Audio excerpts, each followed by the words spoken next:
Meta Perspective Podcast. Hello, and welcome to Meta Perspective Podcast. We're your hosts, Alex, Evan, and the girl. This is the show where we talk about deep and interesting topics and try to get to the heart of the idea through multiple perspectives. But if you are joining for the first time, please give the video a like and the channel a follow, because we plan to do random giveaways, things like that in the future, so it doesn't hurt to stay active. Speaking of staying active, don't forget to jump in that chat, because we want to hear what you have to say as far as future episodes, what you liked about the episodes. But most importantly, we want you in this conversation with us, because Meta Perspective Podcast isn't meta without your perspective. But seriously, guys, we got the chat up here, so in the live episode, we'll be able to respond to you guys. We are starting a bit late tonight. It is my fault, sanding a deck. My deck. But yeah, he's always late, staying home, sanding his deck. But let us know what you guys think. We are concluding our series on the future tonight with our fifth episode. What all have we done? The first episode was the future of society. We did a episode of future of humanity, like kind of the human race.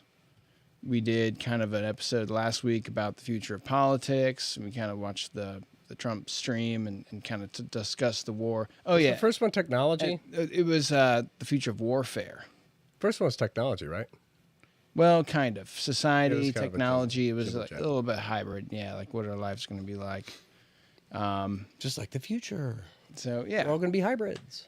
But tonight, we're going to conclude our series on the future by discussing the future of you. You.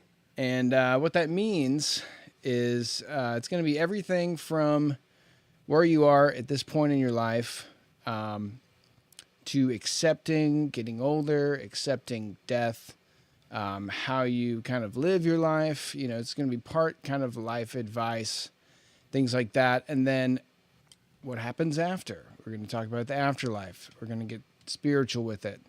The infinite conscious existence, if you will. So yeah, it's going to be a good discussion. Let us know what you guys think in the comments and the chat.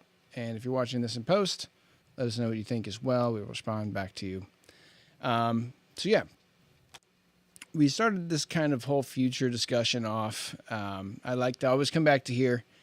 You should check out the other episodes to kind of, follow along with this. But essentially, I started out the series by talking about what it was like for our grandparents who were born in like anywhere between the 20s and 40s to now, to smartphones and AI and, self-driving cars, all of that kind of thing, where they used to churn butter, as kids or whatever, like pay a nickel for a chicken or, things have come a long way. And what is marry my daughter? I want 5 cows. Dowries.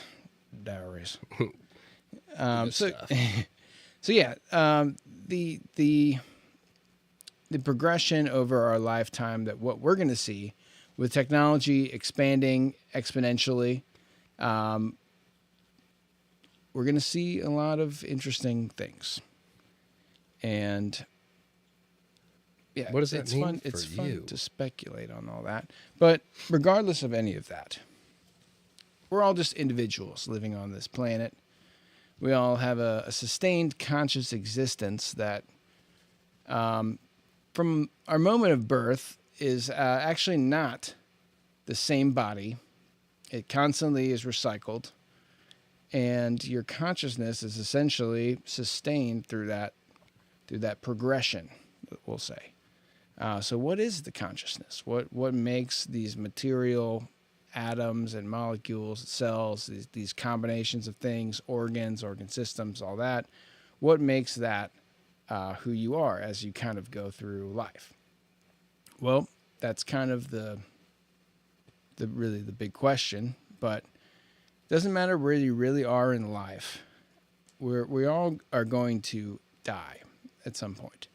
that is the ultimate equilibrium of the biological reaction that sustains a conscious existence for long enough, and then eventually goes back to back to chaos, essentially, from order to chaos. So I think it's like a hard thing for most people to accept the fact. I think getting older is harder than accepting death, because it's so. It's constantly getting used to a new version of yourself that is downgraded. Yeah. And it's not like when you're a kid and you're like, when I get older, and you're always excited, as you get older, you're like, I'm getting taller, I can do more stuff. I'm getting stronger, get on that back nine where you're like, oh, it hurts to get up.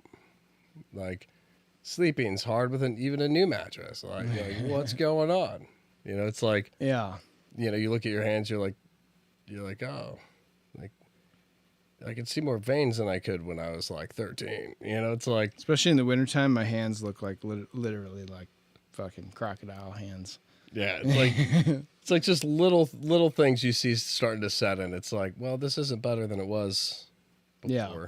And seeing your old pictures, because we have so many, because we grew up kind of like right when people had digital cameras, so like the past like 10, 15 years, everyone had smartphones and has been taking pictures. So it's like you see an old picture of yourself, you're like, man, I looked a lot younger there. It's kind of weird to like, it's one thing to look at yourself in the mirror every day and not really notice the changes. But when you see an old version of yourself on a picture, it's like, okay, now I can kind of, now it sets in.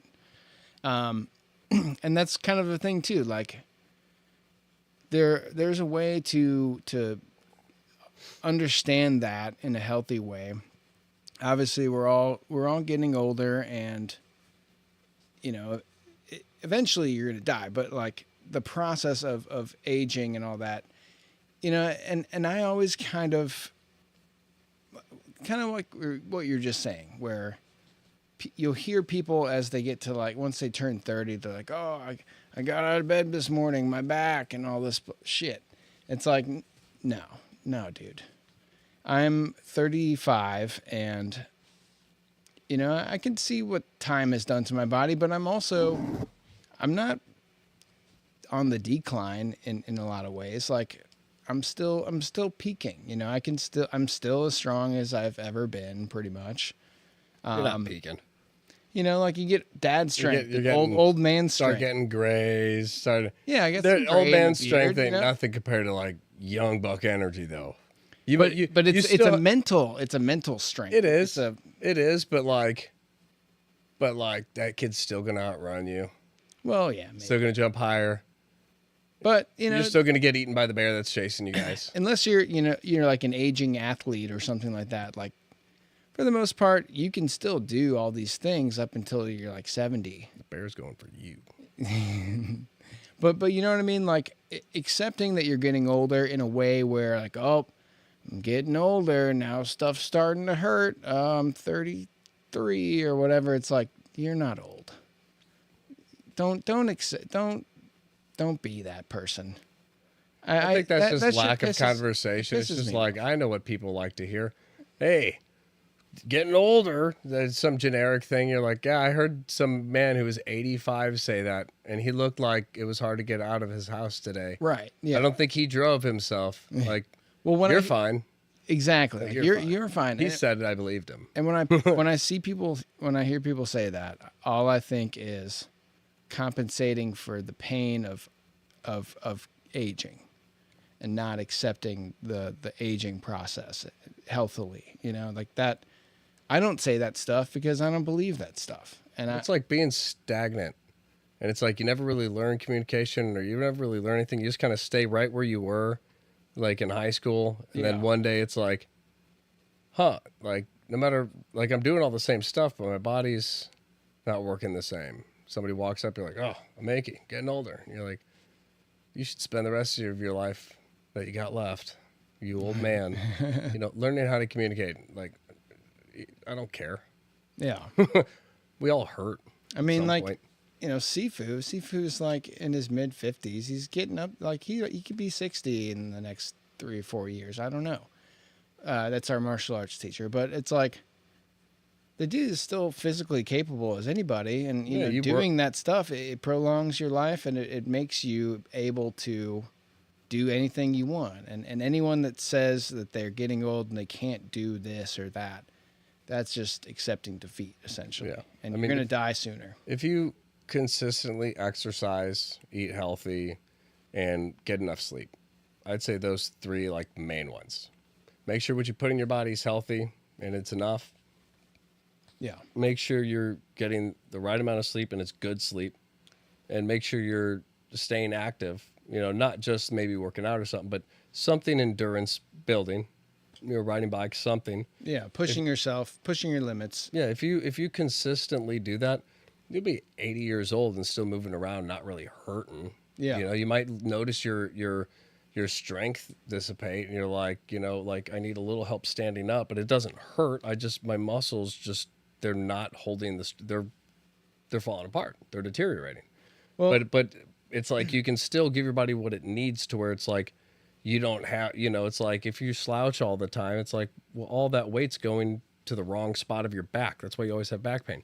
yeah. Sit up straight, like just do the basic things and Right. like Lift with your legs. I had serious back problem for a while when I think I was like 24 and I constantly complained about it. It's like, oh, my back, I was that guy.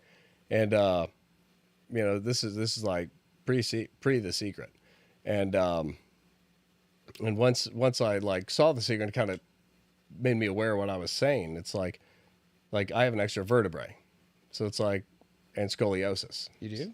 Yeah. Yeah. So extra vertebrae, scoliosis, and apparently posture problems. So it's like, these are 3 different back issues to me. This justifies, my back all the time. So then I changed that, pretend there was a string on my head, started sitting up straight, walking different. And when I sat down, made sure my legs were at a 90-degree angle. All of these basic things that I had heard help relieve back pain. Yeah. After doing that consistently, I noticed after a few months, everything changed. But by a year, I walked different, like naturally. I naturally walked upright. Yeah. I didn't have a day where I was like, I didn't have a sore spot in my back for the entirety of me just walking properly and doing some exercise. I mean, that's kind of what I think I'm getting to, is that there's a mental component to all this. That's a perfect example that, your awareness and your ability to kind of straighten yourself out and keep that in your mind, then it becomes kind of endemic to your body, and it's just kind of a muscle memory thing. And, that bodies heal, bodies fix themselves. It's the amazing part of it, is that, I had an ankle reconstructive surgery probably about 10 years ago now, and I still feel a little bit, but it's gotten better, and I've done things to make it better. And it's like, I'm never going to accept that I've got a bad ankle and a bad knee. It's like, as soon as I do that, then it's too late. Then I've admitted defeat. So that kind of comes into the whole idea of getting older, is that, it's not, you haven't lost out on anything that you might not be able to do. Maybe you can't be a gymnast or something, but like, you can still be mobile. You can still do all the things you want. And that's kind of part of accepting, is that that you're getting older. You almost have to like welcome it in a way where you adjust and you welcome in that change. So like, yeah, you were a great gymnast and now you can't do that anymore, but now you can coach. Right. Adjust, take what now you're at your next level. Maybe you never thought you'd be a coach, but when you were a gymnast, you couldn't have coached. But now you've been a gymnast long enough, you're retired, now you can coach. Yeah. You can't do that anymore. You'll hurt yourself, and anybody would outdo you. But you could coach, and nobody else can do that now. Right. It's like we all have a place we fall into, and we just got to remember that there's always a next step. So like, even when you feel like you've conquered something, there's people who haven't. There's a way to bring them into that. Suddenly you're a coach, you're a pastor, you're a teacher, you're whatever. Yeah. There's a way to always keep that expanding. Once you master something, find other ways to apply that mastery. Yeah. You know, it's like you could be the best guitar player, and it's like, okay, I mastered it. What do I do? It's like, well, there's plenty of things you can do with your hands that, with that kind of precision and quickness, like you could take up sewing or something, I mean, or learn to knit, dude. You could have guitar a is like quilt one in of like a those half things, hour. like- Dude. Just, you see like Angus Young and like all those old, the Rolling Stones, and they're all still playing guitar. They're all Yeah. still rocking. there's no next step there. But- Like, were we going to teach guitar? No. My concert's next Saturday. You're going to pay. Still gonna wear the schoolboy uniform. It's a school man uniform now. But so yeah, there's an element to that. And with getting older, I guess like thinking about getting older isn't necessarily the same thought and emotional process as understanding death. Like because even if you're middle age or something like that, like you could get a terminal illness, or you could have something happen to you, or you could be told that you only have a couple years to live maybe, and you have to be healthy, or you're going to deteriorate, or that's a different part of your brain that kind of processes that. And I think most people, especially in the first half of life, don't really think about the idea of death. And then that's kind of like maybe the midlife crisis kind of period where you're like 40, 45, something like that. And you're like, oh, better buy a car because, like this kind of stuff. It's like an emotional thing. And that's where a lot of people kind of find, the spiritual side and think about the afterlife. But they're like, let's put this off another 10 years because that Corvette is fucking looking at me. Like, well, because I liked what you were saying earlier about people that kind of, this kind of gets into the spiritual side and the idea of the afterlife. But like if you live in a way where you don't think there's any afterlife, you're young and kind of invincible, like you behave a certain way. And as you get a little bit older, those are the same people that are like, oh, I'm 30, I'm old, my back. But it's like, like there's a period or there's a mentality where it's almost like you're rejecting the idea that you're going to die, or your brain would rather not face it and just kind of compensate in a way where you're still behaving recklessly or unhealthily or something to that effect. yeah. Yeah, a lot of people don't like to acknowledge that their trauma and what they go through changes them. Even as simple as like, this was really intense. I don't like the emotions. I can't process this right now. So you just kind of numb it, normalize it, push it down, and you're like, you lie to yourself. And you're like, well, I'm a really strong person because I dealt with that. It's like, you didn't. You ran away from it. You didn't process anything. You didn't deal with anything. You put it on the back burner until it was like burnt up and charred, and you were like, okay, I can kind of ignore that. It's not coming at me as much. But now you're somebody who didn't go through that and then overcome it. You're somebody who went through that and now tries to ignore it. So even if you push it down and try to numb yourself, the thing is you have to quiet certain aspects of yourself up for that to be numb. You don't notice the process, but over time, it's like you mute other emotions so that one isn't so loud and you don't feel it so much. Yeah.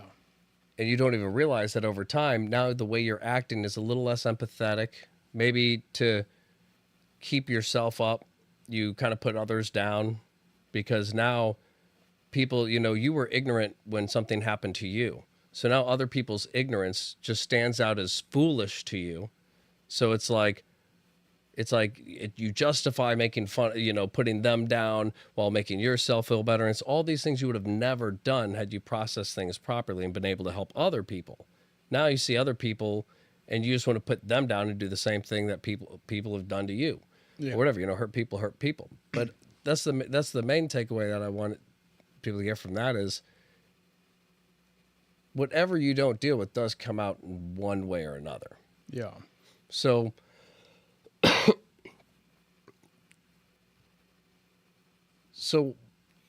mean, you got to deal with it in some healthy capacity. There's a self-awareness Yeah. that needs to happen there. Yeah. And actually, so to that, one of the things that drives me the most, and it took me like a while to figure this out about myself, but it was like, because I played in like a band in high school, and like, when you're that age and in that situation, you're like, oh, we're going to make it big, blah, blah, blah.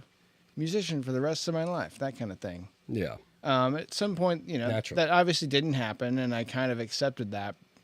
And I like maybe spent a period of like 5 to maybe even 10 years kind of being lazy, not really doing the things that I wanted to do. Like, well, I still played music, but like, and then you kind of look back and you're like, oh, if I would have done this, or I should have worked harder at this, and I could have achieved this or that, or and for me, like the feeling of looking back and regretting the lost time and how I could have spent it is what now makes me do what I do in the present.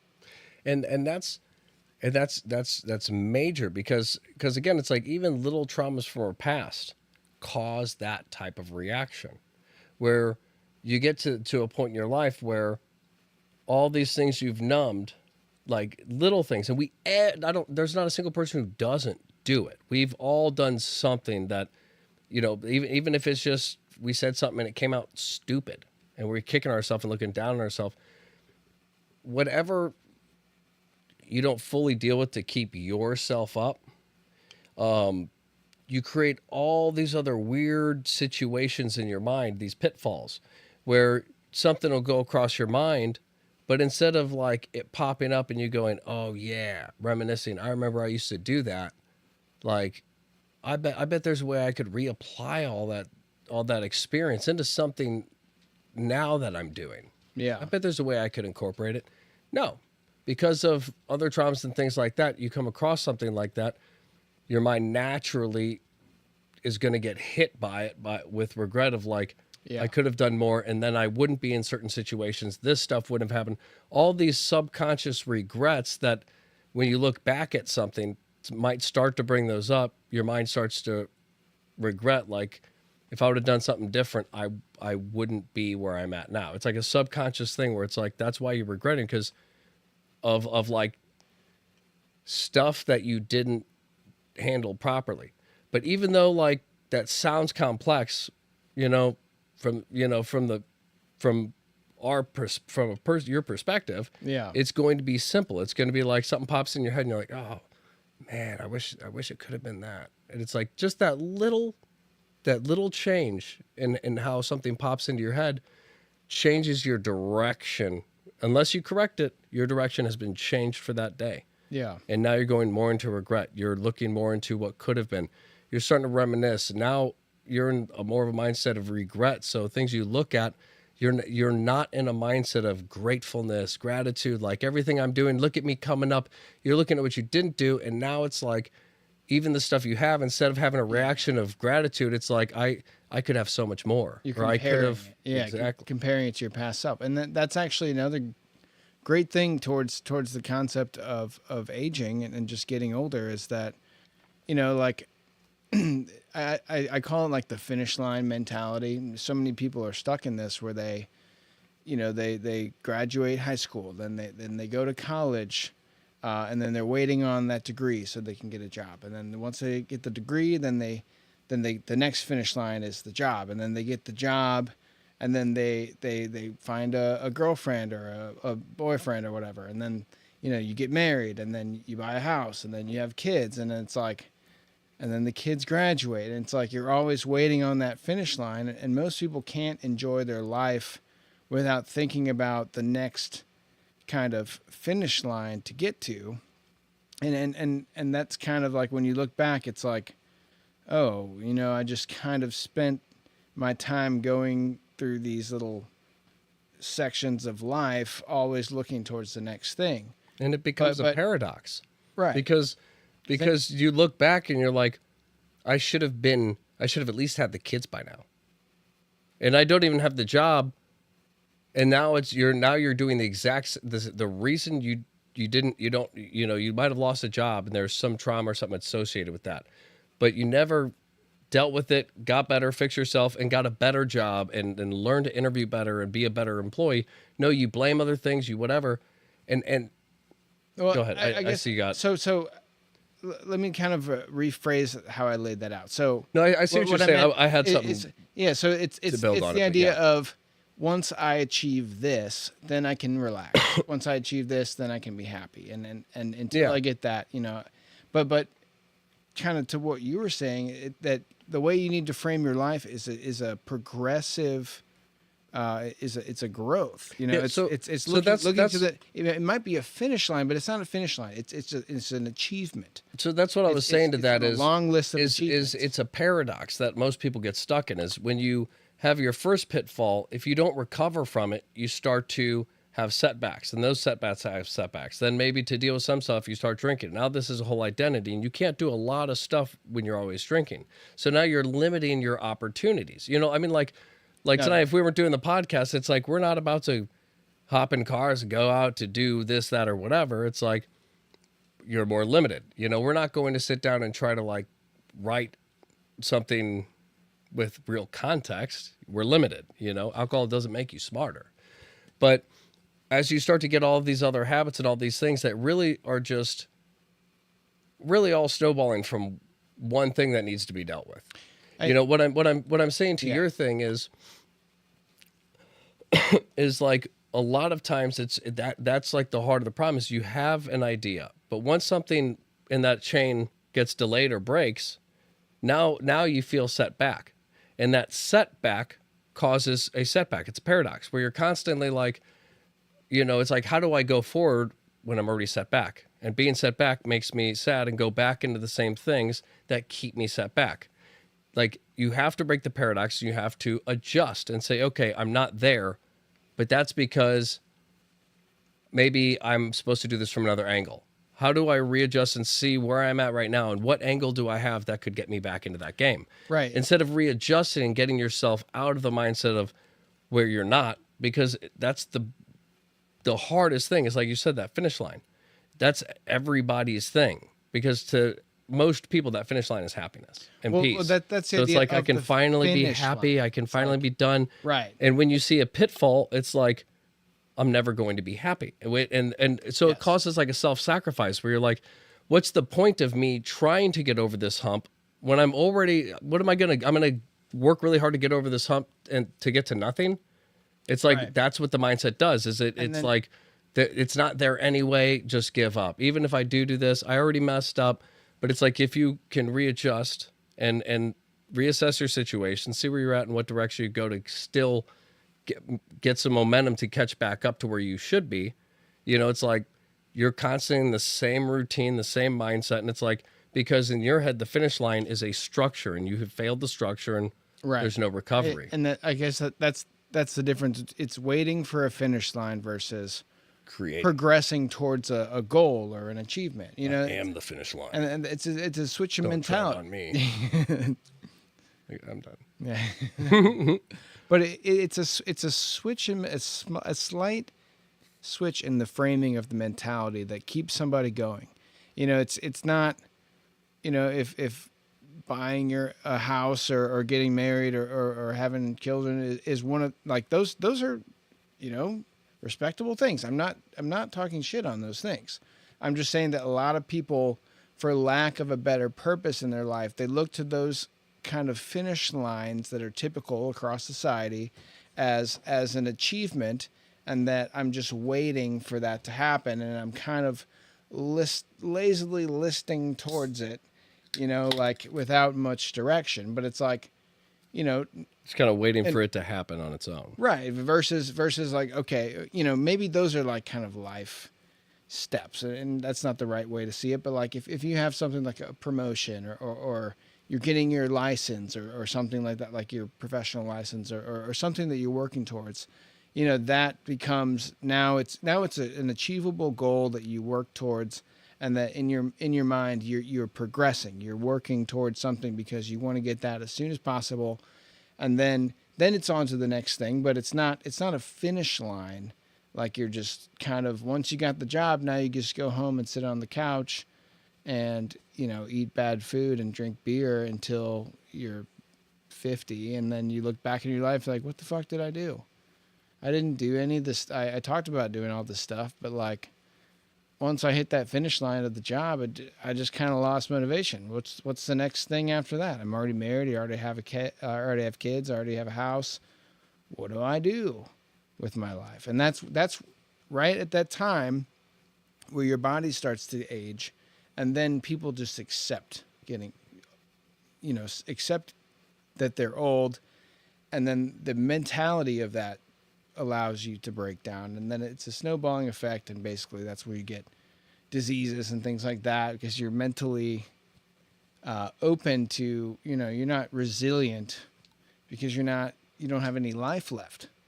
And that's kind of gets into the second part of this discussion, is like, accepting the death part of it. And I think for me, if I died tonight or tomorrow or whenever, I think I'd be okay with that, because I've lived a life that, I've done a lot. I'm trying to remember something that goes exactly with what you're saying. Like I've done what I have wanted to do on this earth, and I've had a great experience. And if it happened, I wouldn't be mad about it. I don't want it to happen, but it's like, I've accepted the idea of death at this point, and I'm only 35. So like that, some people don't get that until they're 80, and then they know they're going to die like in the next 10 years, or like when you retire, you're like, okay, well, you gotta sit on the couch now, nothing to do, don't have to work. And that's when you die like 10 years earlier, and you start breaking down. So it's like, to realize that you're going to get older, realize that you're going to you're going to die, and you have to figure out a way to mentally accept that and be okay with it, because that kind of factors into the other part of this discussion that we haven't really touched on yet, is the idea of, like an afterlife, or, even like in a religious context, there's heaven, there's, that type of thing, but it's not a tangible thing that people look forward to. It's not like a finish line, like just wait until I get to heaven. Maybe for some people it is, but most people. What are you trying to look up? I got it. I was gonna say, I feel stupid for not doing this already, because it's easy. I wanted to already have it set up to where you could just like email a link right to it, and you just open it real time. Boom. I mean, you can, but it hasn't been rehearsed. I could just put it to the mic. Is that ghetto? Can I play a clip on here? I can do that. Yeah, put it to the mic. It's not. Most people. So I found this fascinating when I heard it. There's not a visual element to this video, right? It's Him more talking, of a. Okay, yeah. his face. Yeah, that's fine. Yeah. So I just found this fascinating, because it goes along with what you're saying as far as like, essentially, that will to live being as much psychological as it is physical. Yeah. This is it was I'm not sure how old this is now, maybe like a year or two or something, but it's somewhat new discovery. Yeah. But fascinating. I'll play it. Most people don't know this, but there's a brain structure called the anterior mid-cingulate cortex. But what's interesting about this brain area is Heard that this. now a lot of data showing that when people do something they don't want to do, this brain area gets bigger. Now here's what's especially interesting about this brain area to me. The anterior mid-cingulate cortex is smaller in obese people. It gets bigger when they diet. It's larger in athletes. It's especially large in people that see themselves as challenged and overcome some challenge. Scientists are starting to think of the anterior mid-cingulate cortex not just as one of the seats of willpower, actually the seat of the will to live. Now we're talking. Digging the music was cool. They're I've saying that seen they that think video.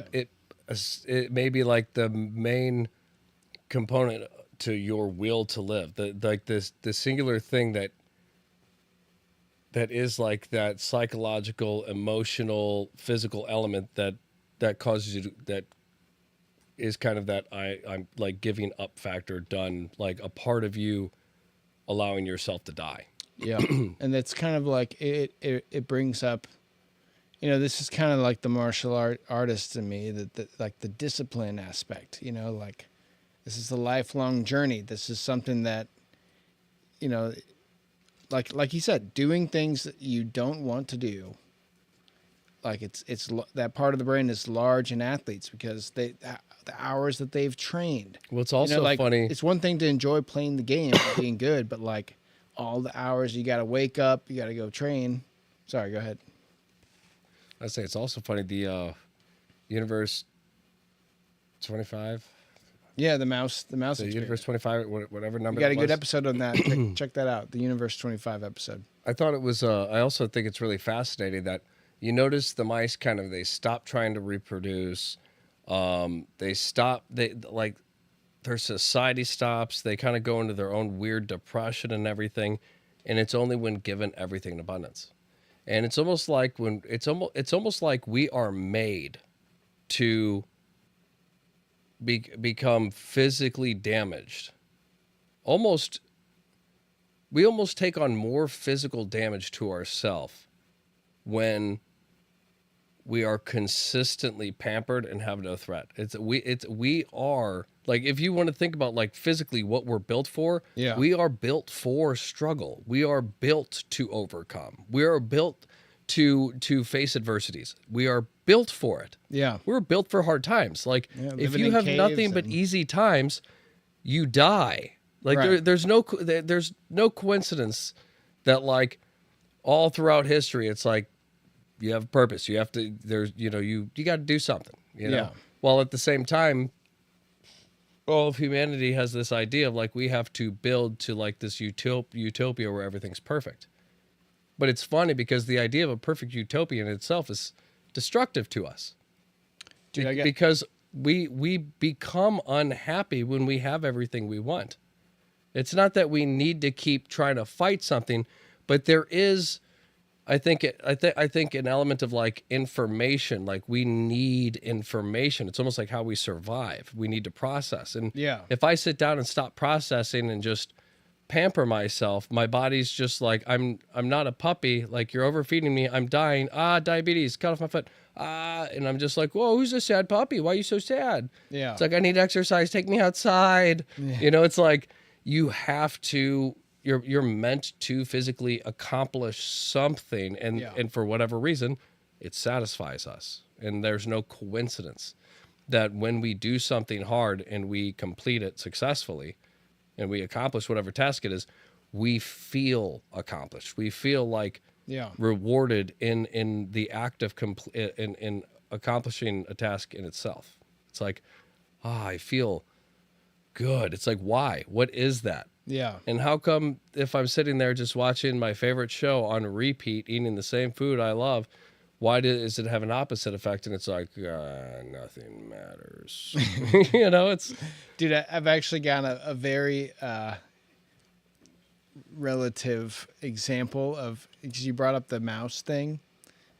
You guys should watch that episode. It's probably one of the best ones we've done. And it's a very interesting experiment if you're not aware of it.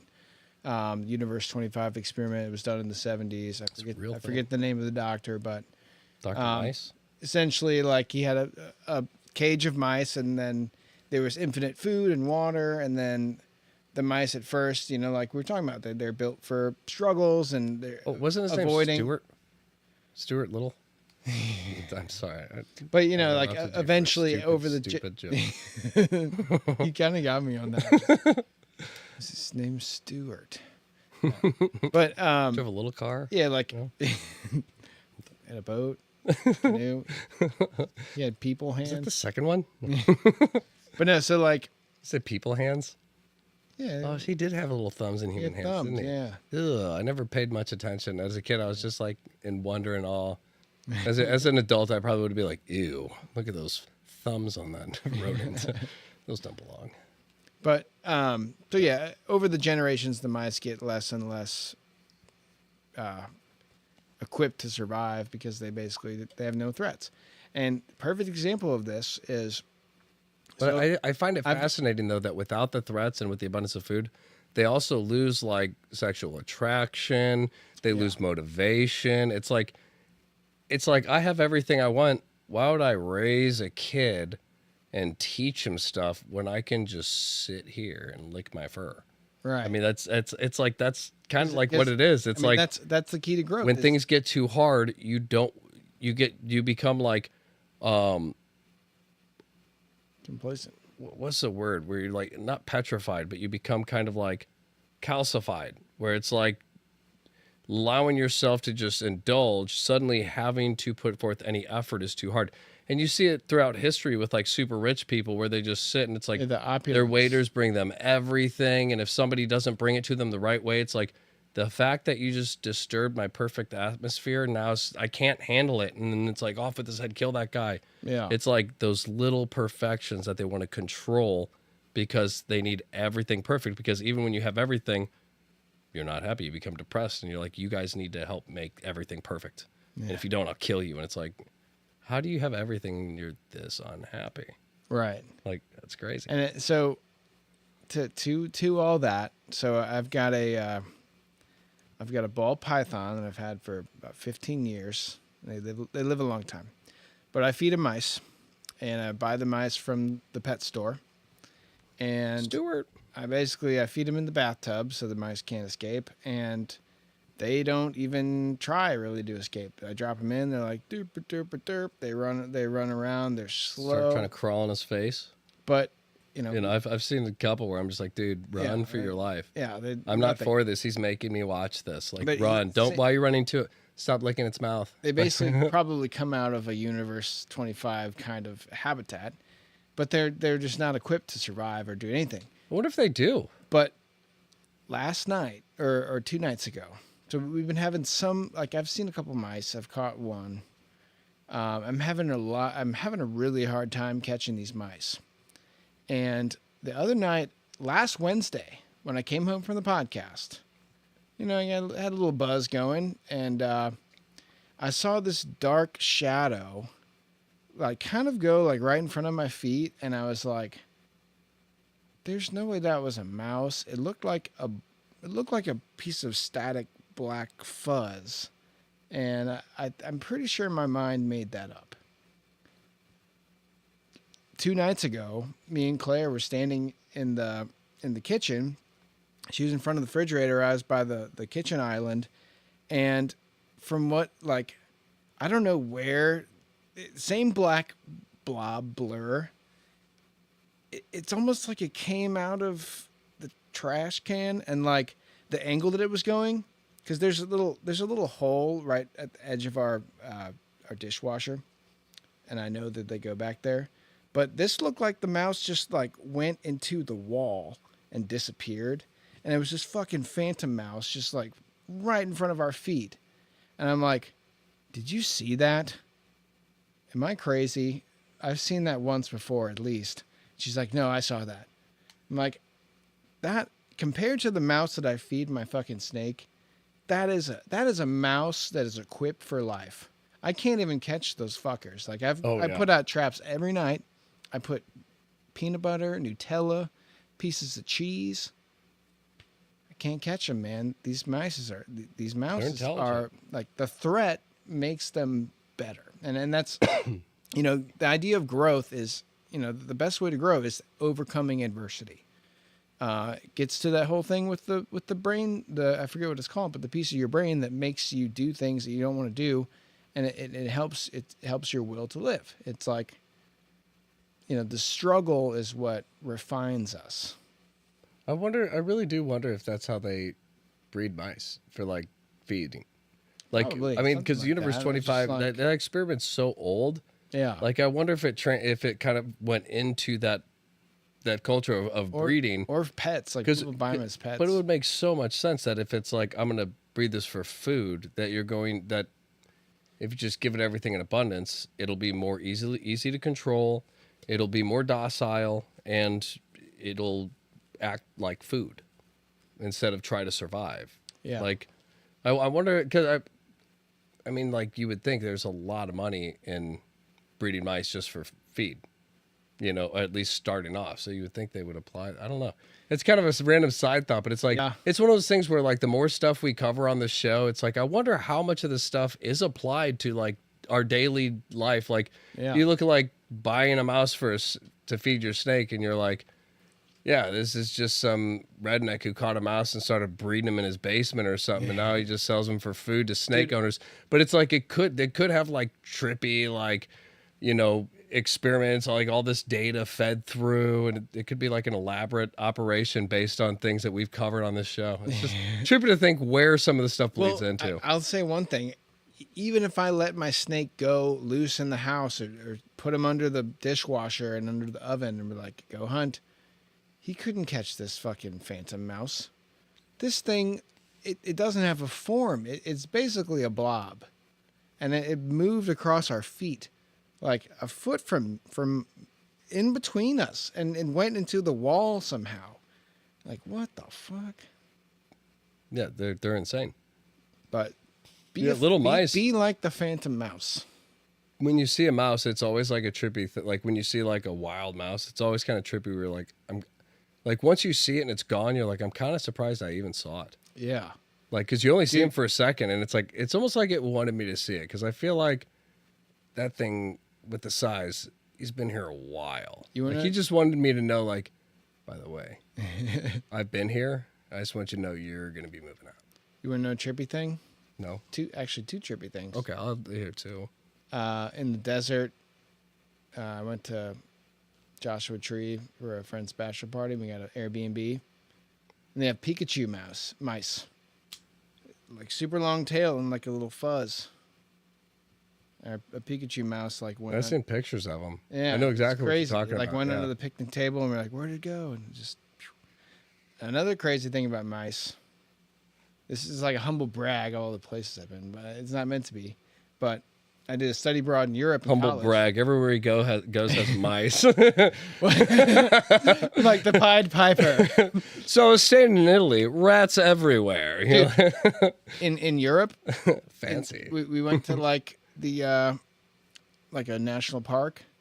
There's mice everywhere in the forests. Like you just look off and like as you're walking along the path, you can see like 2 or 3 just hopping.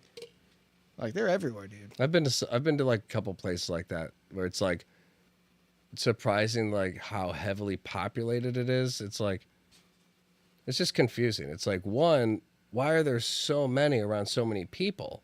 And two, why aren't they doing something about it? Like we're just fine with this. Everybody here is just like, Which I've never actually it's seen just a a rat. mouse infestation. I've never seen a rat in my house. A rat infestation. I've never actually seen a rat in the wild. I saw one in Richmond. You did say rat, but my brain. Wait, did you say rat? Yeah, I said rat. I've seen mice. I saw one rat go into a sewer drain once. See, like if I went somewhere and there was just rats all over, I'd be like, yeah, it's like squirrels. Like they're they're so fucking- cute, but if they they're were big. like all over, I'd be like, like dude, this thing they bite, Yeah. they bite hard. Yeah. Like, dude, I don't want to sit here and start kicking and Chew through stomping your shit. cute little. All right, we're getting off topic, actually. We're okay. So I wouldn't stomp them. So to get to the kind of the other part of this whole night or this whole discussion is, leading up, getting older, accepting death. What's next? It's a lot easier to accept death if you understand that there could be or maybe or is an afterlife. And I think for that's one of the purposes in my mind of religion throughout the history. It's one of the reasons why it's become so widespread and why people are so, I don't like to use the term radicalized, but they're so like entrenched in belief. It's because, like the idea of going to heaven if you're good or hell if you're bad or that there's a psychological element to religion and how that encourages people to live their life a certain way based on good thing happening or bad thing happening.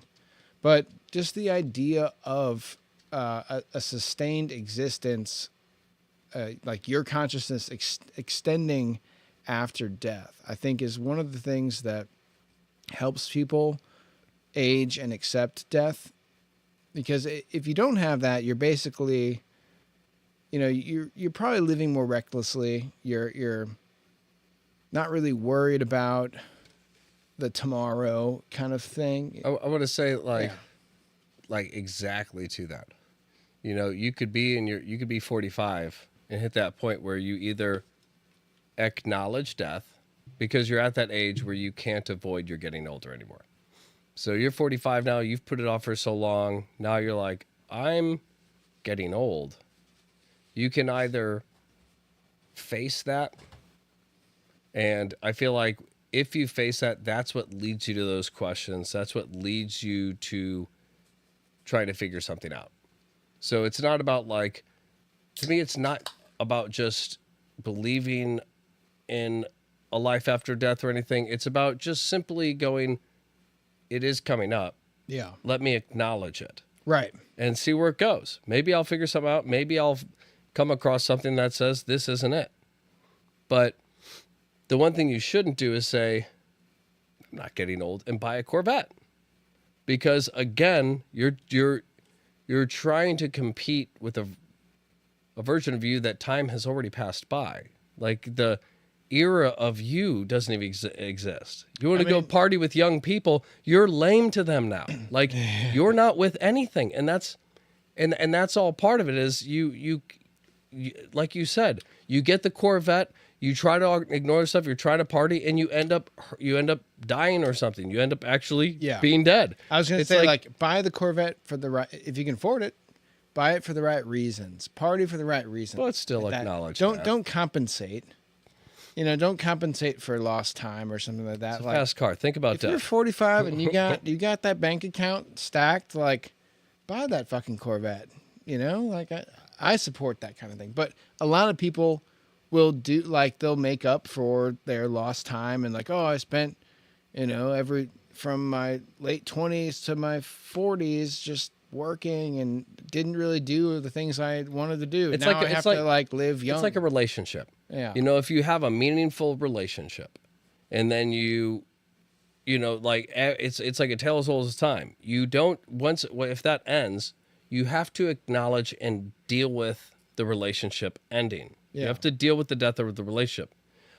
Everybody knows if you make that split-second decision, you're like, I'm just going to rebound to somebody else. You never dealt with it. All those problems eventually come back up. Yeah. Eventually you have that it'll keep following you. It'll keep chasing you. If you don't completely numb it and just, bury it, like it's going to keep chasing after you unless you acknowledge it. And that's the same thing. Is it's like by rebounding, the reason they say don't do that is because it's so self-destructive to you and it hurts you. And it's the same thing. Anything that you I would say it goes to virtually everything.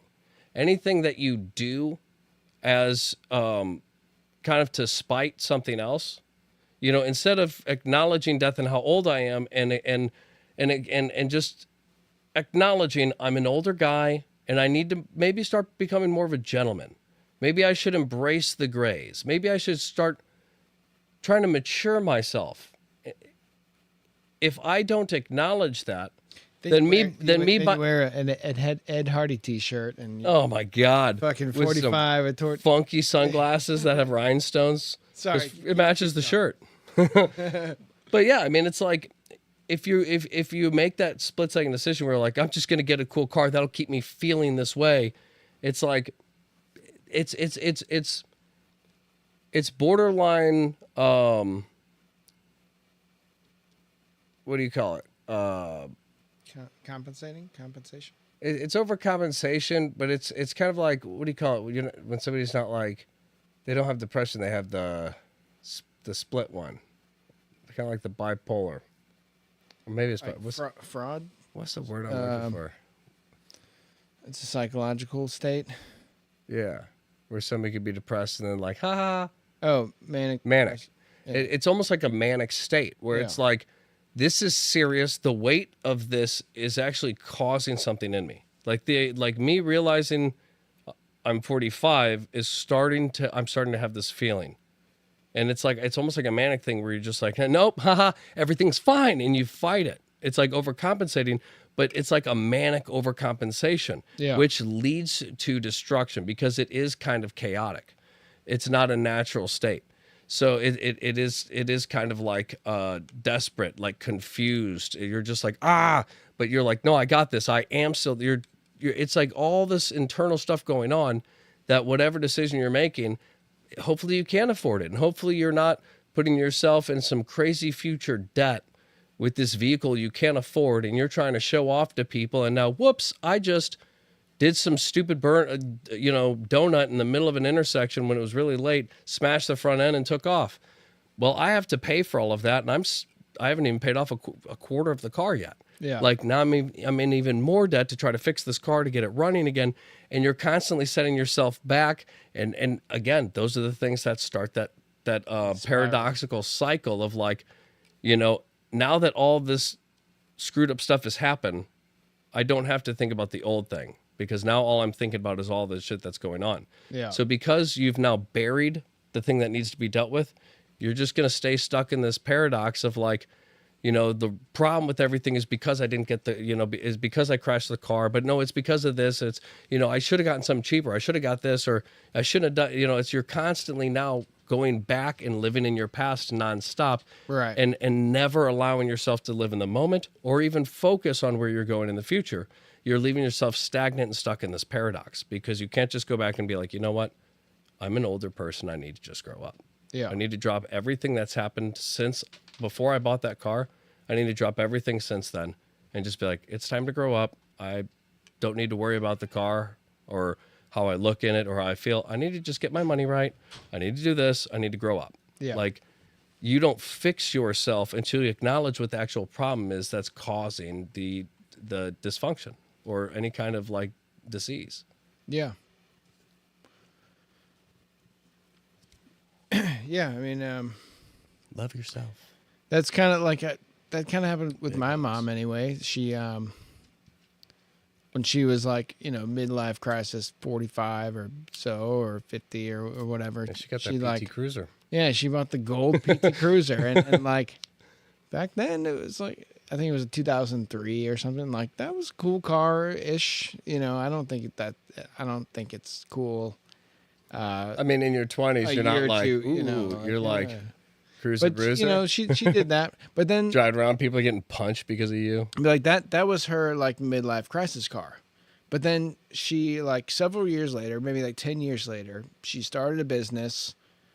She started to become successful, and then now she got to buy the cool car to impress clients, and like now it was deserving. So it's not you're not compensating for anything. Now you're living. You're enjoying the fruits of your accomplishments, and now you can buy that Corvette because when you drive up in that Corvette, people know that, oh, this guy means business, or this. But it's also a true reflection of your accomplishments. If I'm going to keep going forward in this, then what I drive and pull up in has to reflect it. Yeah. Why? Because I am making that kind of money where this isn't going to hurt me. Yeah. And if I pull up in an 05, CRV, it's like not a bad little SUV, very affordable, it's efficient, runs good. It's like, but if you're making 6-7 figures, why are you working this hard and not enjoying it? Yeah. It's like you want to show people, hey, look at what I have. I'm going to make this work for you because I want more stuff like this. Right. You see what I'm working for and you see that it's working, so I'll work for you. It's like, dude pulled up in a freaking G-Wagon. Well, like, I'm going to at least hear him out, you know? Yeah. Well, they're like, you walk up Warren to my... Buffett drives a Prius, blah, blah, blah. I'm like, yeah, Warren Buffett's an idiot. Yeah. He's a fucking dinosaur. Like, yeah, he makes a lot of money. But he's not... he just bought a bunch of real estate, and that's not a hard investment to make. Yeah, it's like, I'm sure all the meetings he goes to, like, I'm sure he drives a Prius because somebody got a video of him in a Prius. But that's probably the only time he's driven a car in the past 25 years. He gets driven. He seems like a classic car guy. He gets driven. He probably has like triples of the Nova, triples of the Barracuda. Yeah, but but that he doesn't drive. I'm just saying, rich people don't drive. I mean, when you get that status, Yeah. like No, that's especially true. in the Yeah. areas you live, That's like you that's ca- a good point. You can't afford it, like New York stuff. I mean, like you can't afford to just like have an expensive car sitting on the side of the road. It's like, and you're not going to be walking down the side of the road to go get in. Like you have a driver who picks you up, and it's a Phantom Rolls Royce. Safer in the backseat. Yeah, you're not your driver's not picking you up in a Prius. Yeah. Like Hey, maybe he totally. drives a Prius. And you could say drives because it's the only thing he's driven in 25 years, but you're like, all right, name one other thing he drove. You're like, I mean, you got me there, but Yeah. like he doesn't drive. Was it Bezos? Kind of the same thing where it's like he had like a Honda 93 Civic or something like that for like forever. Well, And then people were like, hey, you're like that? Like this is the 80s, like 89 Civic. Isn't that a cool? Or that's the hatchback one? the late 80s, early 90s. Dude, I love this little Yeah, Civics. people like that shit. Yeah, dude, Type R. What? Was it SI? Dude, I love those little things. I had a Civic Si. I fucked it I up. had the Integra. It's basically kind of the same thing, but like slightly different. body Yours is style. cooler than I- yours is I way love cooler. my Integra, dude. I miss that car. But all right, so we digress. So we're kind of getting up on time here, but I wanted to talk about the afterlife aspect, and this kind of leads to everything we've been talking about, the future of you, and you have to like. It doesn't matter what. Okay, Wait, I'm whoever confused. you are out there. How are you going to be a billionaire driving around like an older car? You're telling me you're all about money, so there's no reason to buy a new car because that one works, but it's an old car. So if you're that high level, why would you risk something breaking down at all? These motherfuckers are lying to us about everything, bro. Yeah, I feel like it's bullshit. They're lying to us about everything. They're That's like, why I said it that way. I'm I like, brush my teeth with Colgate. I can't even Warren trust Buffett, bro. I don't even know if that's the right brand. I don't believe anything he says. Don't talk shit about Total. Name that throwback video. I have stock with that. I'm a key investor. So okay, so You're totally out of you line. guys out there, whoever you are, you're either someone who is has a religious idea of what's going to happen to you in the afterlife. You might be an atheist or an agnostic, and you either don't believe that will happen, or you think nothing's going to happen, or maybe you're somewhere in between, or like, I guess there's really no other Spiritual in hippie. It's so like Just energy's energy. right, and let me I'll kind of actually fall somewhere in Good that vibes, bad vibes. in between hippie spiritual energy part. It's like a coloring book before you fill it in. You're like, nah, this makes sense. Let me lay out. I don't need color. I can see it fine. So, if you are a religious person, obviously you're living your life by a rule book that you've been given, and that's all well and good. But I would urge you to really contemplate infinite existence, or conceptualize heaven, or just anything like that. Like, You don't have to have grown up with it. You don't have to have any knowledge of it at all. Right. Your mind is a supercomputer. If you ask certain questions, genuinely, you'll get answers. You'll get leads. You'll put it together. You'll put something together for yourself. At least you'll have more of a foundation to believe in than just saying like, some people say this, some people say that. I'd say this because it's easier. It's like, yeah, but do you want to know? Do you want to ask questions? Do you want to try to figure it out? Push yourself. I'm talking about to the religious person. Like, if you believe you're going to heaven, like, what you need to conceptualize what that means, both from your conscious. I'm talking about infinite existence. That's a concept that's almost hard to understand. And if you're someone who does not believe in the afterlife, or atheist or something like that, like, I don't blame you for not being able to conceptualize an infinite existence, because it's almost unconceivably difficult. Like, I think everyone thinks like heaven. The idea it's doesn't like fit in with the norm. you're like you're on the cloud, and you're like, oh, all your family's there, and you guys all look like you're 25 together. It's like, I mean, it's on the same level, because it's like you can't stand on clouds. You also can't live after you're dead. It's like it's in the same realm of like you're telling me to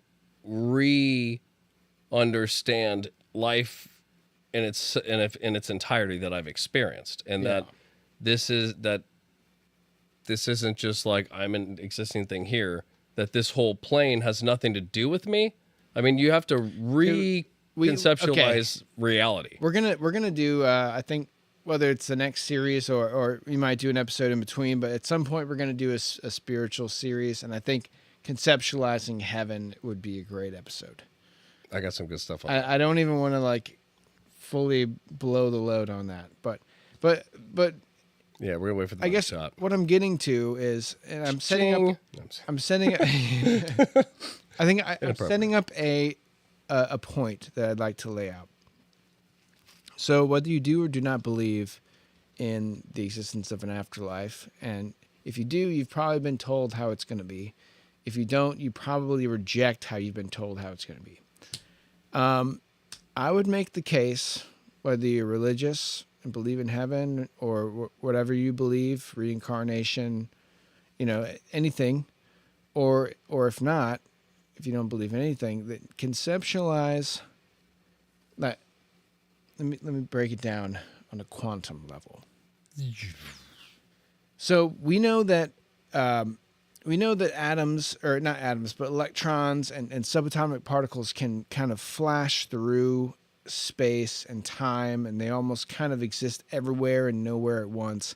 And according to kind of what Einstein has kind of laid out about relativity, a lot of this physical or physics-based understandings of matter and energy is that everything is waves and particles. So, just a simple wave, like you drop a rock into the pool or a pond, and then the wave moves out, but then those waves come back. And at some point, the waves that come back, they hit each other, and then it creates an equilibrium, essentially. It's when two waves converge. So taking all of that into account, your mind is essentially kind of like a wave transmitter of consciousness. And it's not really it's not really physical. It's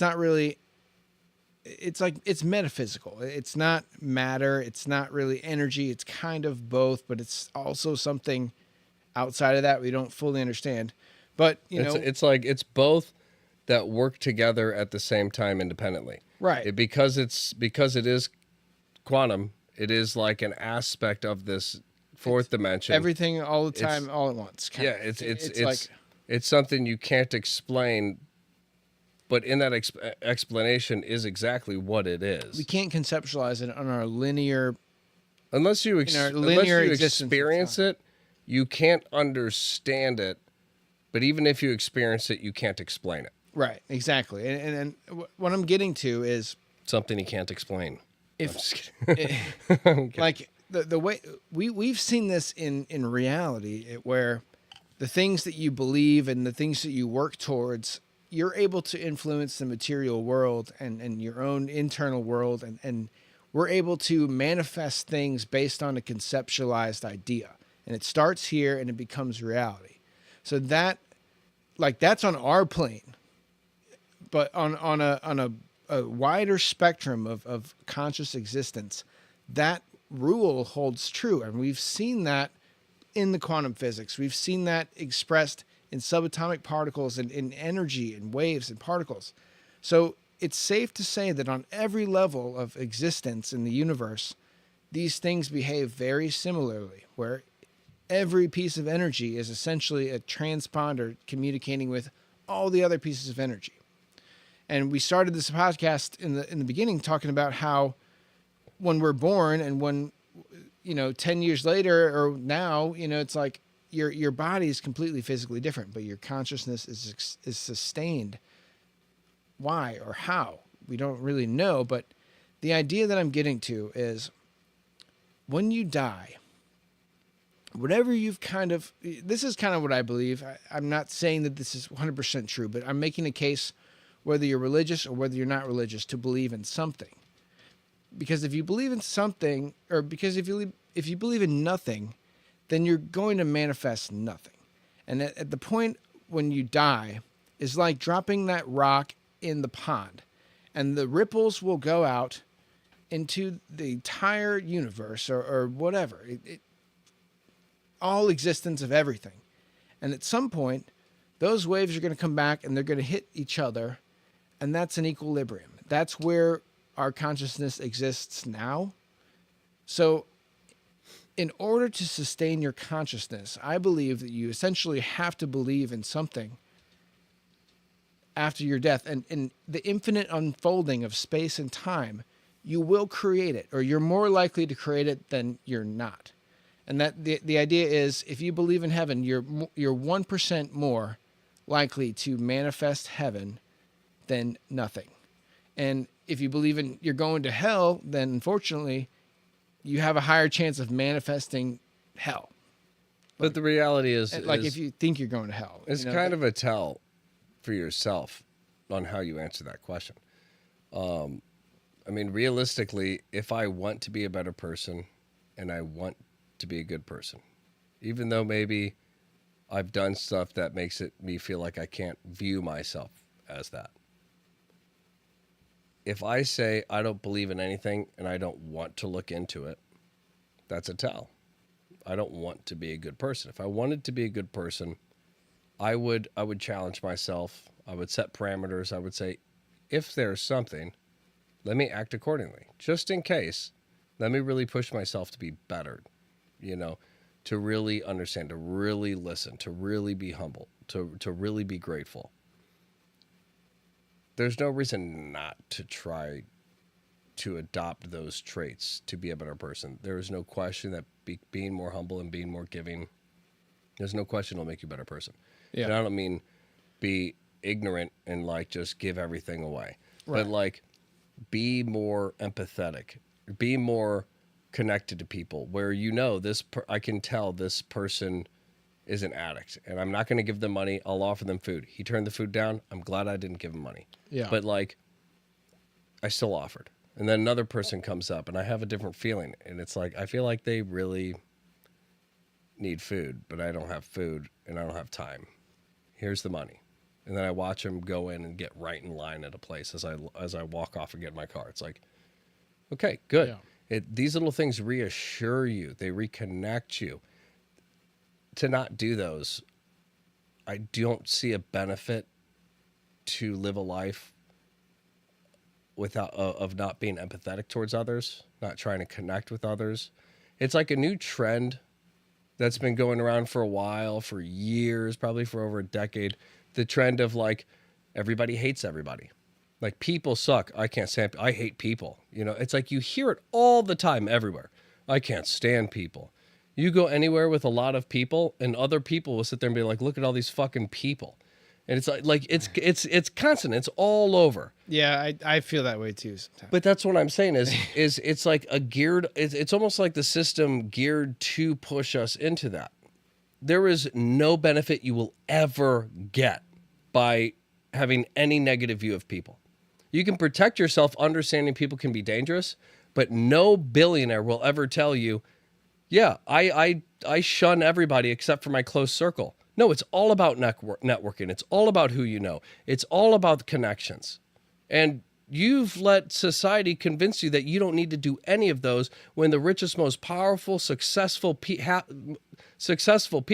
and I would even say some of the happiest people, follow the rules of engagement with others in terms of communication, interacting, like the networking aspect.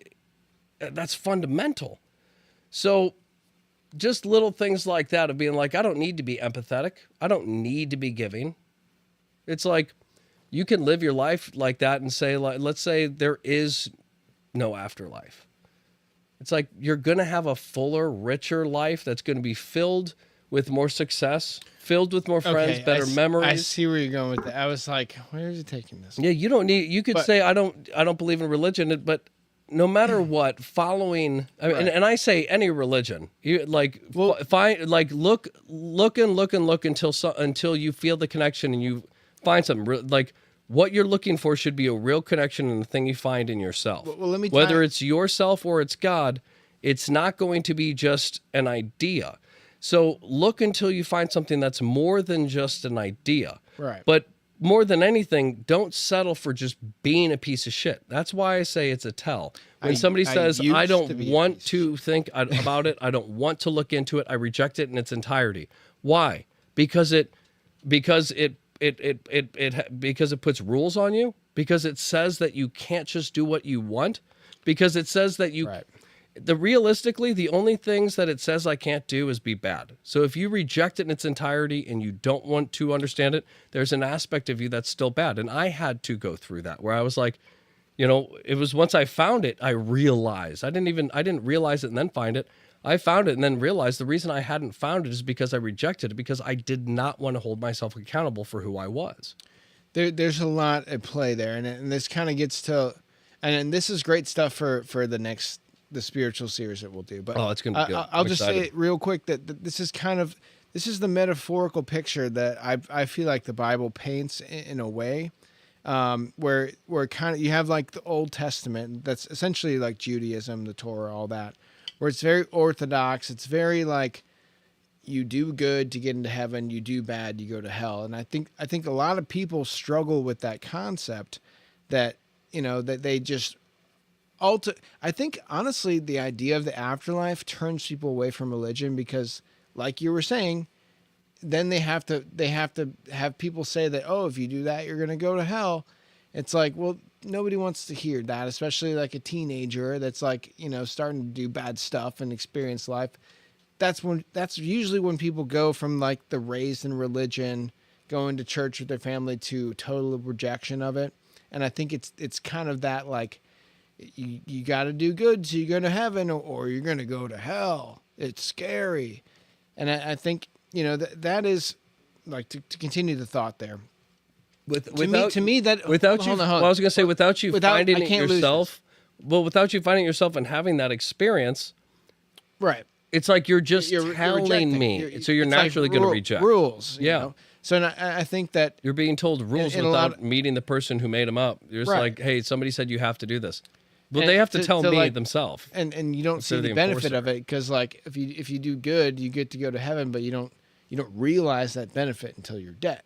Or same thing with hell, and that's why I feel like that mentality, and especially the Old Testament, which I'll get to kind of the spiritual aspect of that, but I think that mentality is baked into the Bible as a metaphor for society and to help guide morality, because if people believe that they're going to go to a bad place after their death, they're less likely to do that. And you realize the good benefits by doing good things, like you were saying. But it's really it's for the ignorant, and it's a way to kind of hone that in. And I think, if you look at hold on, if you look at like, what they used to do before Jesus was the lamb, they call it the lamb because they used to, if they did sin, you have to like kill a newborn lamb or something to make up for your sins so you could go to heaven. And that's like what the Jews believe or something. I don't really. But it's the same idea as Jesus being born of purity and being exactly. a sacrifice. I think the ultimate takeaway from the Christian part of the religion after the heaven and hell scare kind of thing, Jesus tells you, and this is what I'm telling all of you, is it's less about this and that. If you do bad things, you're going to experience hell on earth and your life is going to be bad. If you do good things, or did I say that wrong? If you do bad things will happen to you. If you do good things, you're going to live a fulfilling life and everything's going to be fine. But I think the message, the real takeaway is, if you believe if you believe that there's an afterlife, if you believe that you are an infinite conscious being tied to an infinite conscious creator, and you're a part of that, whatever that means to you, whether that's, like Islam, Christian, Jew, or any religion that believes that you are an infinite conscious being tied to a creator, I think that is the real message of conceptualizing the afterlife. I think that creates the ripple, that creates the equilibrium to where your consciousness sustains itself after your death. Like on a scientific level, I'm religious level, it might be different between this and that, but like, I truly believe that conceptualizing your afterlife is the best thing you could do and on this level of existence to sustain your conscious existence forward. And It holds yourself accountable. that's all I have to say about that. I mean, there's truth to that for sure. I mean, obviously the heart and main, if not only, message of the Bible. Right. I'm not trying Yeah. to take away. Yeah. I'm just looking at it from a. If you weren't religious and you just looked at this as a package, that's what the takeaway should be. Yeah, 100%. When it comes to, if you're like an atheist and you're not looking for, but again, that's why I say the argument you're making, it makes perfect sense. But the person you're making the argument to already knows that and is lying to you. That's my thing. That's why I say it's a tell. When somebody says, I'm atheist, there's that all you're telling me is there's either traumatic stuff you went through that you don't want to deal with, or you're a bad person. I mean, it all comes down to guilt, regret, these intense fear, these intense emotions that cause you to feel bad for yourself. And if you don't know how to deal with that or process that or understand what that means, you reject it. So it's a natural rejection. If I say, hey, have you looked into the Bible? All that person hears is you have to clean yourself up. And I don't want to look at myself. And it's a natural, like, I don't want to hear what you have to say. Stop trying to make me bring my stuff up. It's a reaction. Right. To say, like, I just believe in this. If you really talk to somebody who's atheist, typically it's going, because I was one. Typically, it's going to be it's going to be constant misdirection. But what did you think would happen when you died? I didn't think about it. I was too busy living my life. I wanted to do what I wanted to do. For me to think about dying would mean that I have to think that for me, death was like you just die. It's like you turn the TV off. Right. Like the TV doesn't know it's off, but it no longer has power. You don't know that you missed out on anything because you don't exist. Yeah. I thought it was like you unplug the TV and whatever you were watching, now it's off. The TV doesn't know it's off, but you know it's off. Yeah. Everybody around the TV knows it's off when it went off. I'm so like everybody who saw you get shot in the middle of Times Square, they all saw it, but you're the only one who doesn't really know. Yeah. That's how I thought. Now, for me to put any more thought into it would be to acknowledge any alternative, and any alternative of an afterlife, anything that's not death, has rules. And if it has rules, I'm accountable. If I'm accountable, I have to restructure who I am. If I have to restructure, I have to look into myself, and I have to acknowledge what I'm doing as wrong, because I already know in my heart what I'm doing is not leading to life. And that's what it really comes down to, is what you're doing is not biblical. So if you're trying to push the Bible on me, I already know I'm not doing good things. So don't try to make me acknowledge that I'm bad. It's a reaction. It's a defense mechanism.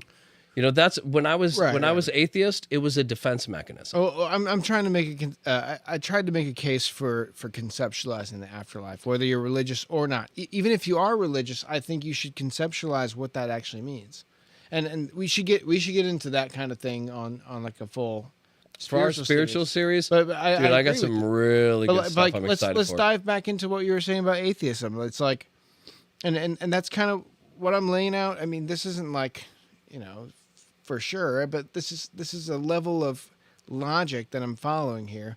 If you're atheist and you believe nothing is going to happen, or you don't know, then it's less likely that anything will happen. I mean, maybe that's where reincarnation comes in, and your consciousness eventually, the ripples hit together and your equilibrium is a frog or fucking a Brahmin cow. So as an atheist, Like as an atheist, you don't worry about that stuff. You don't think about that stuff. But yeah, but even Christians, even but as an religious people don't think about. But as an atheist, at the heart of it, it's if I don't know after I die, then the only thing that matters, the only thing I know is right now. So I'm going to do whatever I want now. Right. I'm in this world. Here I am. I'm a kid on a playground. Right. I don't know rules. I don't know structure. I do my own thing and figure out what works. So it influences your life. And that's kind of it. Yeah. Then you have, the intellectuals, the Christians who are like, I did ask certain questions and it led me to this. And intellectually, the fact that like, a lot of things in the Bible, if you really break them down, even as an atheist, you will get stumped and be like, you know what? I can't answer these questions any better than I can the answers I feel like I know. It's like, I feel like all the stuff I know is as vague as what, it's like, I can't say I really know anything from science. I didn't learn it. I'm being told these things and I'm being told this stuff, but I wasn't there. So it's like, you don't really know what's true until you have some experience. So a lot of Christians might come across this understanding of like, it only makes sense that there has to be a God, but then they don't really try to understand that next part, right, part. That's what I'm saying. And even Christians don't conceptualize the afterlife. The real next part for the afterlife, the real next part is realizing if there's a God, then I can connect to him. So if I can connect to him, I can talk to him. And if I can talk to him, believing that there is an afterlife. And not like a conversation, but you ask questions and certain thoughts pop into your head and you don't know if they're your own thoughts or not, but it's like unique, original thought. And it's like, it answers your questions. And it's like, okay, so if you want to start thinking about death, you do it with God, at least under the principles of whatever it is you believe in. If you believe in whatever, and you're trying to understand afterlife, get as many clues and hints as you can through the thing that claims it leads to that God that has the control over that afterlife. Right. So it's like a lot of Christians, they just look and they're like, oh yeah, heaven, be a good person. It's like the Bible you believe in very clearly says you have to follow Jesus. You have to literally have a relationship with Jesus and give yourself up and let yourself be transformed. It doesn't say just start giving and start doing, be the same shitty person you are, but just force yourself to give money away, force yourself to be nice, force yourself to do this stuff, and then you go to heaven. It very clearly says none of these things will work. Right. I mean, it's one of the scariest passages in the Bible is that, many will come to the gates of heaven and say, Lord, I served you in your name. And he'll say, get away from me. I don't know you, and cast them to hell. And people are scared because it's like, it's kind of vague. Like, then what's enough? Yeah. That book very clearly says strictly following and creating a relationship inside with Jesus is that. So every other religion to me, it is that self-help. It is that structure. And that's why I say every religion, whether you believe in the mysticism, the crazy, this or that, every single religion says how you should be as a person. Now, I believe if you follow this stuff, it opens you up closer to that power. And they all have a prescription for the afterlife, do they not? They all do. I guess most maybe of them, not like Zeus and polytheists. Yeah. But the real ones, no. But it's like when you look at the stuff, that's what's fascinating to me is it's like every religion, whether you believe in like their conclusions, this or that, their prophets, whether you believe in any of that, all of them throughout history, throughout different countries, the afterlife. They all have they all have the exact same structure for how to be. Right. And that's why I say at the very least, the future of you should be built on a better version of you. And that better version of you, I believe, is what leads to you asking better questions about you. If you're a bad version of you, you don't care about you. You don't ask the big questions. You don't care if you die because you never actually thought about dying. Yeah. Because you don't care. Well, start caring. Care. And dare to care. If you conceptualize the afterlife, care. It's more likely to happen. And if you conceptualize death, you'll be okay with it.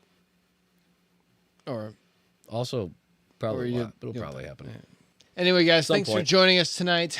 To conclude our series on the future, let us know what you guys think. Check out the other episodes. We've definitely teased somewhat of a spiritual series coming up. I don't know if we'll take an episode break in between starting that or not, but stay tuned. Every Wednesday, we're live.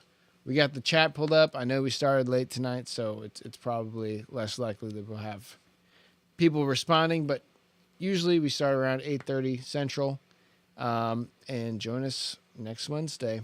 Until then, Meta Perspective signing out.